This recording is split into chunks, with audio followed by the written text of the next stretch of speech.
একবার বানিয়েই দেখুন না, এমন একটি মুচমুচে খাস্তা মজার রেসিপি। সন্ধ্যাবেলার পুরো চায়ের আসরটা জমে যাবে। তো নমস্কার বন্ধুরা, মাই কিচেন WBতে সবাইকে স্বাগত। চলে এলাম প্রত্যেক দিনের মতো নতুন একটা নাস্তার রেসিপি নিয়ে। তো খুব সুন্দর একটা রেসিপি শেয়ার করলাম বন্ধুরা, আশা করি আপনাদের ভালো লাগবে। তো চলুন দেখে নেবো আজকের রেসিপি। পুরো রেসিপিটা দেখার অনুরোধ রইল। চলুন শুরু করব আজকের রেসিপি। তো আজকের এই রেসিপিটা আমরা ময়দা দিয়ে বানাবো। আপনি চাইলে এটাকে আটা দিয়েও বানাতে পারেন। তো আমি 1 কাপ ময়দা নিয়ে নিচ্ছি এখানে। তার আগে আমি এখানে একটা ডিম ভেঙে নিয়েছি। তো এটা একটা মিক্সিং বলে ডিমটা দিয়ে দিয়েছি। আর এখানে দিয়ে দেবো চিনি। আমি এখানে চিনিটা গুঁড়ো করে নিয়েছি। তো এখানে 2 টেবিল স্পুন দিয়ে দেবো চিনি। তো চিনিটা আপনি পাউডার করে নেবেন অবশ্যই। আপনারা যে যেমন মিষ্টি খাবেন তেমন হিসাবে একটু দিয়ে দেবেন। তো আমি এখানে 2 টেবিল স্পুন দিয়েছি। আপনারা চাইলে একটু বাড়িয়ে কমিয়ে দিতে পারেন।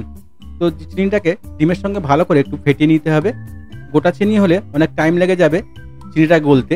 চিনির পাউডার হলে কী হবে, তাড়াতাড়ি গলে যাবে আর রেসিপিটাও খুব সুন্দর হবে। আমি এখানে চিনির পাউডার দিয়ে দিয়েছি বন্ধুরা। আমরা ডিমটা ভালো করে ফেটিয়ে নিয়েছি। এখানে এবার দিয়ে দেবো তেল। আমি এখানে 1 থেকে 1.5 টেবিল স্পুন তেল দিয়ে দিয়েছি, সাদা তেল। আর দিয়ে দেবো এখানে লবণ স্বাদ মতো। আর লাগবে আমাদের বেকিং পাউডার। এখানে আমি 1/2 টিস্পুনের একটু কম বেকিং পাউডার দিয়ে দিয়েছি। আপনারা চাইলে এখানে ইনো বা ইস্ট ব্যবহার করতে পারেন। তো আমি এখানে বেকিং পাউডারটা দিয়ে দিয়েছি বন্ধুরা। দিয়ে ভালো করে একটু ফেটিয়ে রেডি করে নেব যতক্ষণ না ডিমের কালারটা চেঞ্জ হচ্ছে। তো তারপরে এখানে দিয়ে দেবো আমরা ময়দা। আমি এখানে 1 কাপ ময়দা নিয়েছিলাম মেজারমেন্ট কাপ মেপে। আর দিয়েছি 1 টেবিল স্পুন গুঁড়ো দুধ। দুধটা দিলে কী হবে বন্ধুরা, নাস্তাটা খুব খাস্তাও হবে আর খুব টেস্ট হবে। তো সবগুলো দিয়ে ভালো করে একটা কাঁটা চামচের সাহায্যে সবগুলোকে একসঙ্গে ভালো করে মিশিয়ে নেব। এখানে বলে রাখি, আপনি হ্যান্ড মিক্সারও ব্যবহার করতে পারেন। যদি আপনার কাছে হ্যান্ড মিক্সার থাকে তো আপনি হ্যান্ড মিক্সারও ব্যবহার করতে পারেন।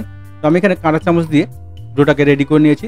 ডোটা ঠিক এমনই হবে, একটু চিটচিটে ভাব হবে। যেমন আমরা কেকের ব্যাটার বানাই তার থেকে একটু মোটা ব্যাটার আমরা বানিয়ে নিয়েছি বন্ধুরা। তো এখানে আমরা একটা কড়াইতে তেল বসিয়ে দিয়েছি।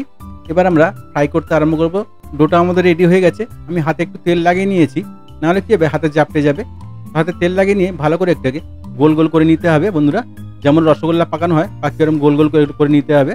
আমি শেপটা গোল দিয়েছি, আপনারা আপনাদের পছন্দ মতো একটা শেপ দিয়ে নিতে পারেন, কোনো অসুবিধা হবে না। তো একটা একটা করে গোল গোল করে সবগুলোকে আমি তেলের মধ্যে দিয়ে দেবো।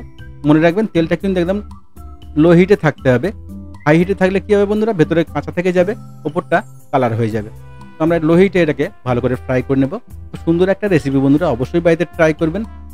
আর যদি বাড়িতে ট্রাই করেন কমেন্টে জানাতে ভুলবেন না রেসিপিটা আপনার কেমন লেগেছে। খুব কম সময়ের মধ্যে বাড়িতে থাকা উপকরণ দিয়ে এই রেসিপিটা ঝটপট রেডি করে নিতে পারেন। আর যাকে এমনভাবে বানিয়ে খাওয়াবেন সে আপনার প্রশংসাই করবে। তো আরেকবার বলি, রেসিপিটা পুরো কিন্তু লো হিটে বানাতে হবে। হাই হিটে বানালে কী হবে, রেসিপিটা খাস্তাও হবে না আর লাল হয়ে যাবে, ভেতরটা কাঁচা রয়ে যাবে। আর যদি আপনি লো হিটে বানান এটাকে 1 সপ্তাহ আপনি স্টোর করে রাখতে পারবেন।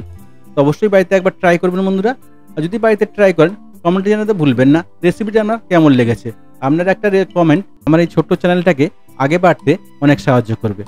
দেখুন বন্ধুরা কতটা খাস্তা হয়েছে, দেখেই বুঝতে পারছেন। কালারটাও খুব সুন্দর হয়েছে। তেমনভাবে কিছুক্ষণ ফ্রাই করে এটাকে আমরা তুলে নেব। বাকিগুলোকে এমনভাবে ফ্রাই করে রেডি করে নেব। বাড়িতে হঠাৎ কোনো অতিথি এলে আপনি চা বানাতে বানাতে এই রেসিপিটা বানিয়ে নিতে পারেন। এত তাড়াতাড়ি এত সহজে রেসিপিটা রেডি হয়ে যায়। একবার অবশ্যই ট্রাই করে দেখবেন। এমন সব মজার মজার রেসিপি দেখতে অবশ্যই চ্যানেলটাকে সাবস্ক্রাইব করে রাখবেন আর বেল আইকনটাকে অল সেট করে রাখবেন। তাহলে কী হবে, আমি যখনই নতুন রেসিপি ছাড়বো নোটিফিকেশনটা আমার কাছে আগে পৌঁছবে। আর কে কোথা থেকে আমার এই রেসিপিটা দেখছেন অবশ্যই কমেন্টে জানাবেন। যদি ফেসবুক পেজ দিয়ে দেখেন পেজটাকে ফলো করতে ভুলবেন না।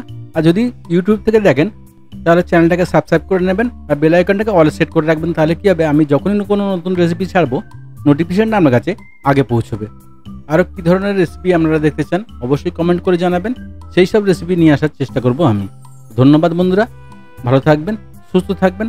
আবার দেখা হবে নেক্সট রেসিপিতে। ধন্যবাদ।